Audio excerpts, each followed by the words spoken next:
बिस्मिल्लाहिर्रहमानिर्रहीम। अस्सलामुअलैकुम viewers, welcome to my YouTube channel math and math. इस वीडियो में हम सॉल्व करने जा रहे हैं एक्सरसाइज 9.3 क्वेश्चन नंबर 6 के पार्ट 4, 5 और 6, जिसमें हमने फाइंड करनी है वैल्यूज ट्रिग्नोमेट्रिक फंक्शंस की, sine, cos, tan, secant, cosecant और कॉट की इन फंक्शंस के लिए। उसके लिए हम रेफरेंस एंगल सबसे पहले फाइंड करते हैं, और रेफरेंस एंगल मैंने आपको कैलकुलेटर से फाइंड करना सिखाया था प्रीवियस वीडियो में। तो उसके 3 स्टेप्स थे। स्टेप नंबर 1 हम देखते हैं क्वेश्चन डिग्री में है या क्वेश्चन रेडियन में है। तो यहाँ पर जो क्वेश्चन है वो किस में है, डिग्री में है। अगर क्वेश्चन डिग्री में हो तो कैलकुलेटर का भी किस में होना ज़रूरी है, डिग्री में। आप कैलकुलेटर ऑन करेंगे और देखेंगे कि top of the screen R लिखा आ रहा है डी। अगर तो डी लिखा आ रहा है आपका कैलकुलेटर ठीक है, डिग्री के मोड में है। और अगर आर लिखा आ रहा है तो आप इसे कन्वर्ट करेंगे।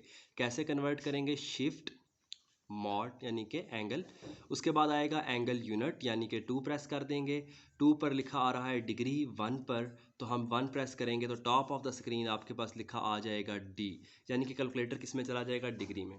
दूसरा स्टेप है आपने साइन ऑफ एंगल लेना है। 2 ऑप्शंस हैं, या वो ज़ीरो आएगा या वो ज़ीरो नहीं आएगा। अगर ज़ीरो आ गया तो कॉस ऑफ एंगल लेना है। तो यहाँ पर हम लेंगे सबसे पहले साइन ऑफ एंगल। एंगल है -675 लिखा, इक्वल का बटन प्रेस किया तो इसका आंसर ज़ीरो के इक्वल नहीं आया। अगर आंसर ज़ीरो के इक्वल ना आए यानी कि कोई ना कोई आंसर आ जाए तो रेफरेंस एंगल होता है sine inverse of answer, shift sine answer. तो आंसर आ गया 45। अब इसका रेफरेंस एंगल मुझे पता चल चुका है जो कि क्या है, 45 है। तो यहाँ पर मैं कुछ थोड़ी सी जगह छोड़ दूंगा, 4-5 लाइनें छोड़ दें और रेफरेंस एंगल लिख दें 45। रेफरेंस एंगल आ गया। पहले हम इजी वाला जो काम है नीचे वाला करेंगे और उसके बाद ये स्टेप्स यहाँ पर बनाएंगे ताकि हमारा एक नंबर भी इसमें ना कटे। तो 6 फंक्शंस हैं, 6 के 6 फंक्शन लिखता हूँ। साइन, कॉस, टैन, साइन का रेसिप्रोकल कॉसिकेंस, कॉस का रेसिप्रोकल सीकेंट और टैन का रेसिप्रोकल कॉट। सबसे पहले आपने इसके अंदर ये वाला जो एंगल जो क्वेश्चन में गिवन था वो लिख देना है -675 -675 -675 -675, सब के अंदर हम लिखते जाएंगे। ये लिखने के बाद हमने दोबारा से 6 के 6 ट्रिग्नोमेट्रिक फंक्शंस लिखने हैं। साइन, कॉस, टैन, कॉसिकेंस, सीकेंट और कॉट। अब जो रेफरेंस एंगल आपने निकाला हुआ है वो इसके आगे लिख देना है। क्या आ जाएगा, साइन 45, कॉस 45, टैन 45, कॉसिकेंस 45, सीकेंट 45 और कॉट 45। अब इनकी वैल्यूज़ हमने निकालनी है with the help of calculator. Calculator degree में ही होना चाहिए। तो किसकी वैल्यू चाहिए, सबसे पहले साइन 45 की। साइन 45 की वैल्यू आएगी √2/2। हम प्रीवियस वीडियो में बात कर चुके हैं, √2/2 किसके इक्वल होता है, 1/√2। अगर 1/√2 लिखता हूँ तो आंसर क्या आता है, √2/2। तो जो साइन 45 का आंसर आ रहा है इसको मैं लिख सकता हूँ √2/2, जो कि किसके इक्वल है, 1/√2 के। इसी तरह cos 45 का आंसर आएगा √2/2। आप देख सकते हैं cos 45 इज इक्वल टू √2/2, इसको भी हम लिख सकते हैं 1/√2। tan 45 का आंसर 1 होता है, आप कैलकुलेटर से भी निकाल सकते हैं tan 45। बस ज़रूरी ये है कि कैलकुलेटर किस में हो, डिग्री के मॉड में हो। तो क्या आ गया, 1। इसी तरह कॉसिकस 45, कॉसिकस 45 का आंसर हम साइन का रेसिप्रोकल करेंगे। साइन का है 1/√2, तो ये √2/1 यानी कि √2 आ जाएगा। सीकेंस जो सा है वो कॉस का रेसिप्रोकल होता है 1/√2, तो यहाँ पर आ जाएगा √2। जबकि कॉट है टैन का रेसिप्रोकल 1/1 यानी कि 1।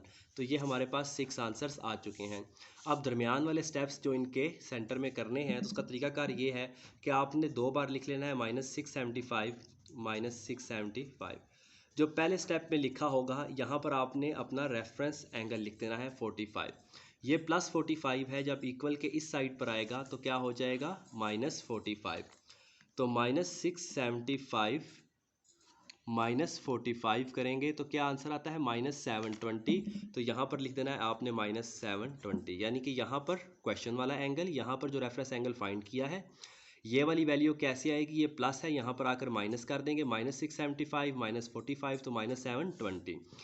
ये वाला 45 एज इट इज़ लिख देना है। जो यहाँ पर होगा ये स्टेप बनाने के लिए उसको डिवाइड करना होता है किससे, 360 से।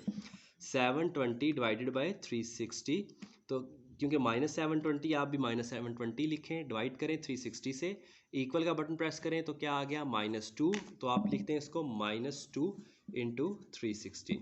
360 जो होता है उसका रेफरेंस क्या होता है 0, तो -675 किसके इक्वल आ गया है 45 के। इसी तरह चलते हैं नेक्स्ट क्वेश्चन की तरफ इसी के, ठीक है, जिसमें आपके पास जो एंगल गिवन है वो रेडियन में है। पार्ट 5 की तरफ, पार्ट 5 में लिखा हुआ है -17 π/3। तो सबसे पहले हम रेफरेंस एंगल फाइंड करेंगे। इसका रेफरेंस एंगल निकालने के लिए अगेन हम यूज़ करेंगे कैलकुलेटर, और यही 3 स्टेप्स हैं। अगर क्वेश्चन रेडियन में हो तो कैलकुलेटर को भी रेडियन में रखना है। तो कैलकुलेटर क्योंकि मेरे पास अभी डिग्री में है, टॉप ऑफ द कैलकुलेटर क्या लिखा आ रहा है, डी लिखा आ रहा है, तो उसको मैं रेडियन में कन्वर्ट करूँगा। शिफ्ट मैन्यो एंगल के यूनिट्स यानी कि 2, फिर उसके बाद 2 पर रेडियन, 2 प्रेस करने से top of the screen calculator पर आर लिखा आ जाएगा।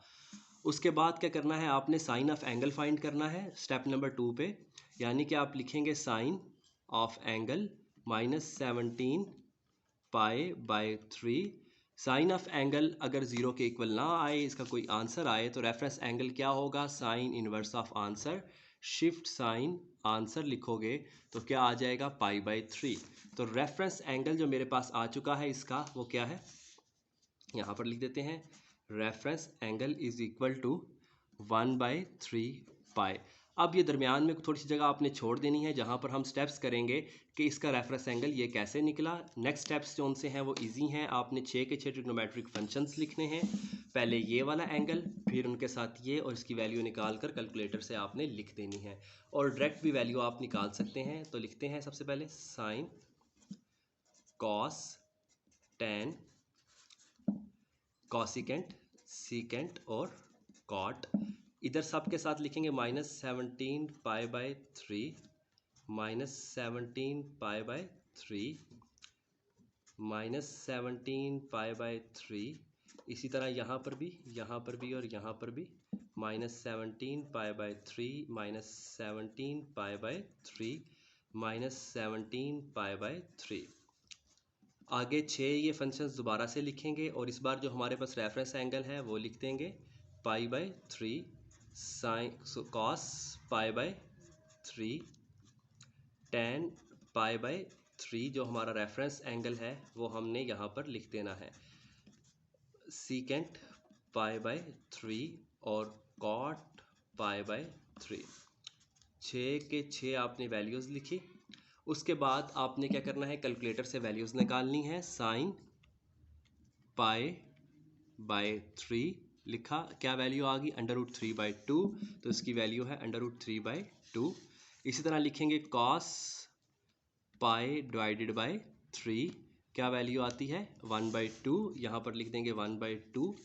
फिर लिखेंगे tan π/3, क्या वैल्यू आती है √3। अब ये जो 3 है रेसिप्रोकल है, कॉसिकेंस साइन का रेसिप्रोकल है, तो √3/2 को लिख देंगे 2/√3। सीकेंट कॉस का रेसिप्रोकल है तो 1/2 को लिख देंगे 2/1 यानी कि 2, और कॉट जोन सा है वो tan का रेसिप्रोकल है तो √3 है, तो ये आ जाएगा 1/√3। ये आपके पास स्टेप्स बन कर या मतलब आंसर्स आ चुके हैं। अब रेफरेंस एंगल और इनको आपस में लिंक करना है, यहाँ पर थोड़ी सी जगह आपने छोड़ देनी है। कैसे इनको हम रिलेट करेंगे, आपने लिखना है -17 π/3 -17 π/3, 2 बार लिख लेना है, ठीक है। यहाँ पर आपने लिख देना है अपना रेफरेंस एंगल प्लस π/3। प्लस π/3 जब इक्वल के इस साइड पर जाएगा तो क्या हो जाएगा -π/3। तो कैलकुलेटर से हम लिखेंगे -17 π/3, फिर जो रेफरेंस एंगल है यहाँ पर आकर माइनस हो रहा है, माइनस कर देंगे π/3, तो यहाँ से वैल्यू आ गई 6 पाई -6 पाई। -6 पाई को आप लिख सकते हैं -3 × 2 पाई लिख दिया। इससे ऊपर वाला स्टेप कैसे बनेगा, 3 3 ज़ा 9 -9 × 2 पाई प्लस पाई, यानी कि एलसीएम ले लेंगे तो हमने एलसीएम ले लिया, स्टेप बाय स्टेप सॉल्व हो गया और इसको क्या लिख देंगे 0। तो ये आपके पास दरमियान वाले स्टेप्स हैं, क्योंकि 2 पाई 0 होता है, रेफरेंस उसका इसी तरह 360 का रेफरेंस क्या होता है 0 होता है, और ये दोनों आपस में इक्वल हैं, तो रेफरेंस एंगल आ गया। चलते हैं इसके नेक्स्ट पार्ट की तरफ क्विकली, जो कि है 13 पाई बाई 3, 13 पाई बाई 3, और हमने इसका फाइंड करना है रेफरेंस एंगल। ठीक है, तो रेफरेंस एंगल सबसे पहले फाइंड करेंगे और उसके बाद तमाम ट्रिग्नोमेट्रिक फंक्शंस की हम वैल्यू फाइंड करेंगे। क्वेश्चन है find the values of trigonometric function of the following angle. तो रेफरेंस एंगल निकालने के लिए स्टेप नंबर 1 है, अगर क्वेश्चन डिग्री में हो तो कैलकुलेटर डिग्री में, और रेडियन में हो तो कैलकुलेटर रेडियन में, क्योंकि यहाँ पर पाई लिखा हुआ है, पाई हो तो क्वेश्चन रेडियन में है, हमें कैलकुलेटर भी रेडियन में रखना है, तो मेरा कैलकुलेटर ऑलरेडी रेडियन में मोड में है। उसके बाद मैंने क्या किया, साइन 13 पाए, हमने साइन ऑफ एंगल लेना है। साइन ऑफ एंगल अगर 0 के इक्वल ना आए तो शिफ्ट साइन, आंसर ही जो होता है वही आपका क्या होता है रेफरेंस एंगल। तो इसका भी जो रेफरेंस एंगल है वो क्या है, पाई बाई 3 है रेफरेंस एंगल। यहाँ पर दरमियान वाले स्टेप्स कर देते हैं, पहले क्या लिखेंगे 13 पाई बाई 3, 13 पाई बाई 3। ठीक है, यहाँ पर क्या है प्लस पाई बाई 3 लिख देंगे, प्लस पाई बाई 3 यहाँ पर आएगा तो क्या हो जाएगा माइनस पाई बाई 3, तो 13 पाई बाई 3 और माइनस कर रहे हैं इसे हम अपना रेफरेंस एंगल, जो कि क्या है पाई बाई 3 है। लिखने के बाद क्या आ गया 4 पाई, 4 होता है 2 2 ज़ा 4, तो हम लिख सकते हैं 2 इंटू 2 पाई।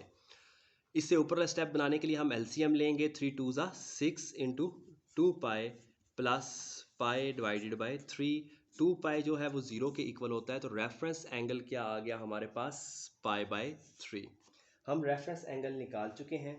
अब हमने क्या करना है, 6 के 6 फंक्शंस लिखने हैं, पहले ये वाला एंगल, फिर 6 फंक्शंस के साथ ये वाला एंगल, और फिर इसकी वैल्यू निकाल कर लिख देनी है।